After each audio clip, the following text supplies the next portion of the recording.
In here, the training facilities here, what you want to get out of these few preseason games in the United States?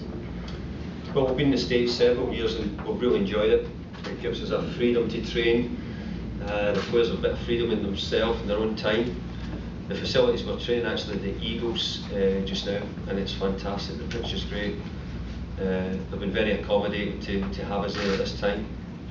So we're looking forward to it. We've played in several cities in America over the years. We've not played in Philadelphia before.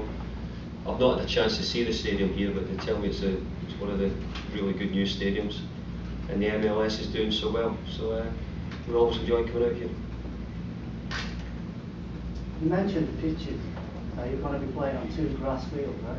PPL Park is a grass field. In Washington they have a grass field as opposed to a turf pitch. There's been a few players from other teams representing other clubs in various parts of the States who have been complaining about the turf field. How important is it to play a grass field? Is this not grass? It is grass. Yeah, no, it's really important to play in grass. I think that's what football should be played. I think we would call it astroturf. I don't know if there's a different name that you call it now, but I think it's suitable in the winter. It's really important for the kids to learn on it. But for the senior players, I think if you ask any of them, grass, it's grass or nothing really. Phil, can you talk about Tim Howard and his play and what's it like playing in front of him? Well, he's a keeper that's he's done fantastic for us. I think when he first came over, he was inexperienced in the Premiership. But since he's come to Everton, I think he's been one of the most consistent players that we've had at this club. I think he's loved playing for Everton, and I think his performances for Everton have helped him on the international stage. And I think his confidence that he's got from playing with us, and he's now USA #1. He's probably one of the most important players for that team. And you can see by his performances in the tournaments in the summer that he really loves playing for the USA. He plays all summer for you, and like I say, he's been so important for us. As a defender, you like your keeper behind you to feel safe behind, and he has pulled out the stops for us in the past.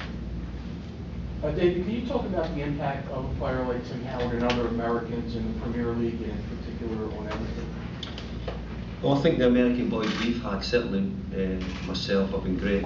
Brian McBride was the first one I brought over. Brian McBride was sensational for us. For me, Preston North End, when that was my first job, joined me at Everton. Unfortunately, I couldn't sign him. Tim Howard has been great.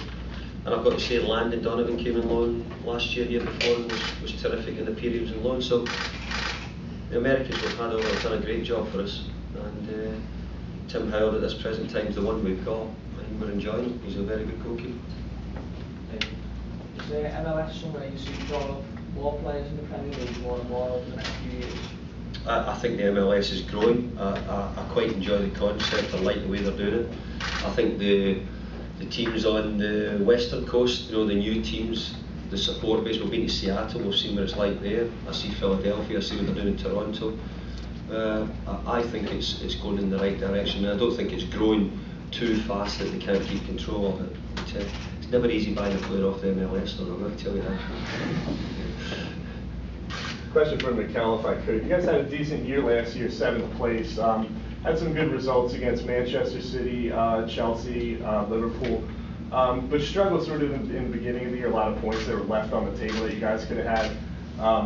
Do you feel, looking back at that start last year, that's even more important in the preseason this year to make sure you get ready so you don't come out flat this year? Yeah, that's what we wanted. I think we're going to have 2 tough games here in America, and that's what we want. We want to get prepared for the start of the season. Probably we had a really slow start last season, and it cost us because we did a really good job against the big teams, and we got so many points against them. But when we had to perform against the smaller ones, we weren't able to get the points we wanted. So hopefully we get a good preparation this year. We can start the season as we want. Question for the players: do you feel like there's a benefit? Talk about if there is an advantage with playing a team and with DC United a pair of teams, or smack in the middle of their season while you're just gearing up for yours, a level of play that will be able to test your. Well, it's a massive test. I think we've found out the last couple of seasons we've been to America. We played Salt Lake City. We played the MLS All Stars as well in the last couple of seasons, and they have been ahead of us in terms of the fitness, and you know, and it's a good test for us. You know, we played a League One team last week in Bury, which was quite an easy game for us. We know this week with the MLS being in the middle of the season, it's going to be a really tough game. I've seen a lot of Washington, a lot of Philadelphia, and I know that both teams are very fit, and it's going to be a massive test for us. And it's a test at this stage of the season that we need, because we've done a lot of the fitness work, and now it's getting real testing in match situations, and coming to America gives us that kind of test that we need. David, in general, who do you think benefits from these matches? Do you think it's the fans, your side, the union, or a combination of all three? Well, I think if you look at them all, we need to benefit. Everton, I'm interested in Everton. We need to benefit because we want to get good fitness. We want a good standard of the game, and it's only just backing up what Phil said. Every time we've come to America, we've found the game's really tough. The boys, as I say, in the middle of the season, and physically they're capable. I hope the supporters, the American supporters, enjoy it, because they're getting more and more opportunities to see the European teams. I know there's some big teams coming to town. You've had some big teams here before, so I think for the supporters it's really important. I mean, Phil's had 50 odd caps for England in the past, and Mikel should have had 50 odd caps for Spain in the past. So you know, we've got a lot of international players on the side, so it's certainly worth coming to see. I'm sure it's different for the union. You know, they're in the middle of their season, and maybe they're thinking, hey, maybe we don't want all these games just now. I don't know how they see it, but I'm sure the players will be, whatever they say, always keen to do well against the well-known European teams. David, speaking of the well-known European teams, for Everton, is it important to impress upon the American audience that, you know, hey, we have a very storied history of our own, in addition to the Man U's and you know, Real Madrid's and the like? Yeah, I think we've tried to do that over the years, and I said, you know, our biggest ambassador over here is Tim Howard. Tim Howard is obviously your #1 soccer goalkeeper, and I think we do. I think we've been over here. I think we've got a lot of support. We've got a big fan base over here. We enjoy the country. We're always treated well. So there's lots of good reasons for us to come, and hopefully the American supporters will feel the same about us.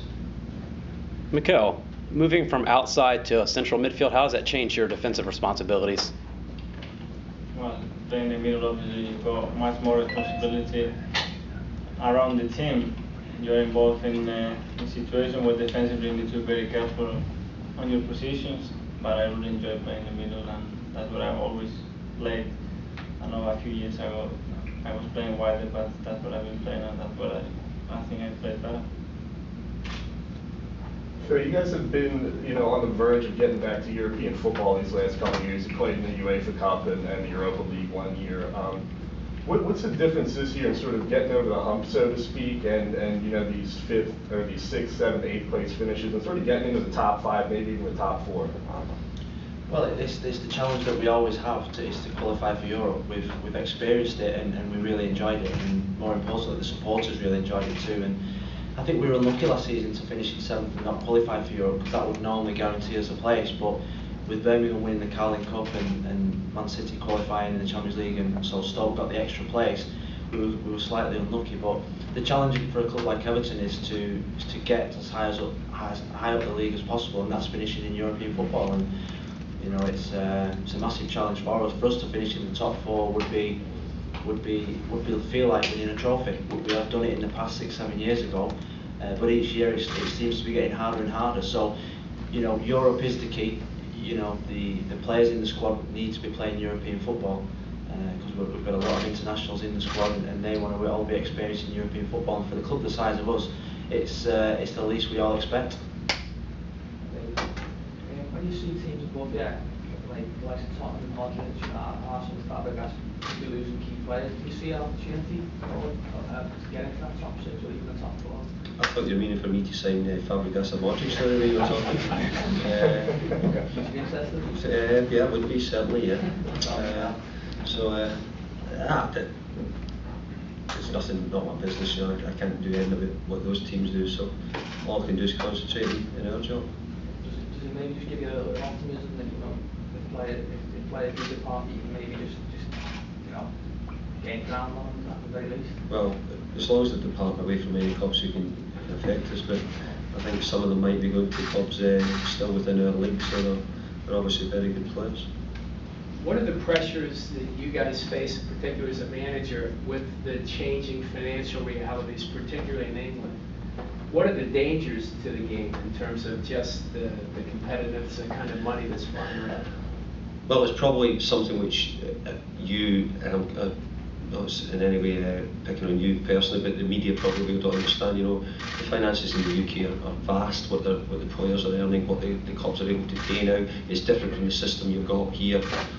So it's something which is part of it. You know, maybe you get the same in, say, maybe basketball or American football, for example. So we've got it in soccer, and but these players are really good players. They're the top elite players in the world. They really are. So, you know, comes with a price as well. David, off the beaten path, the situation that's going on with the News of the World and the closing, do you guys have any thoughts on all that that's been going on? Some kind of big news from your perspective? I don't think I want to say too much, you know. But no, it's probably something out with our remit, really. Same. Yeah.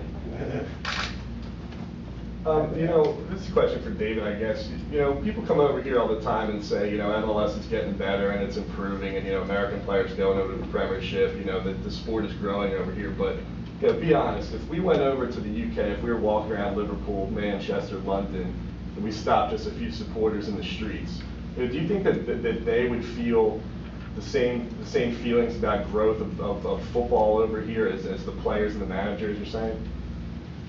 No, I don't think they would, no. But we're the people in the know, aren't we? And we do know that your game's growing, and we do know that we come here regular. I see your team's regular. Your national team's been doing well. You've got to say over the years your national team's done well. Yeah, and so, no, we do. We see your stadiums grow. We see your support base getting better. Thousands of kids in your country play soccer. Thousands. Because all the other sports you've got over here are nearly for freaks. You have to be 6'5" or 6'7" to be a basketball player, or you have to be 18 stone, solid rock to play American football.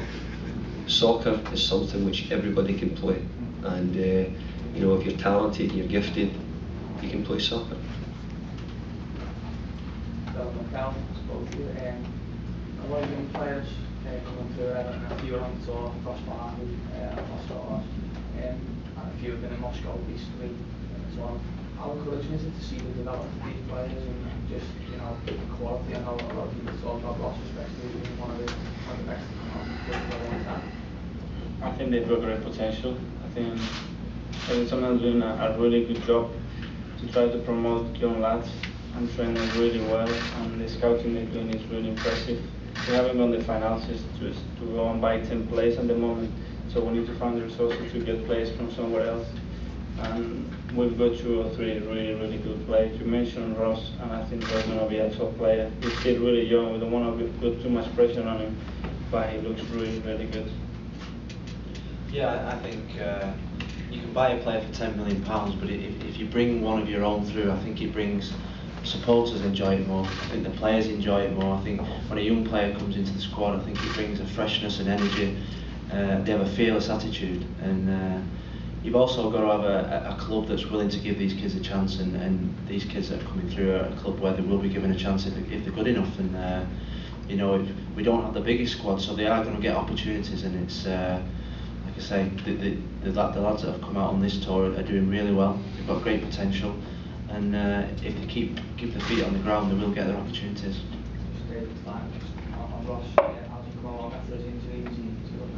Yeah, well, he rocked his ankle in Austria, so he missed another week's training. So we will just be careful with him, and we'll see. He's with us just now. I don't think he's ready to play yet, so we'll just need to monitor him, see how he is. Okay, guys. Thank you.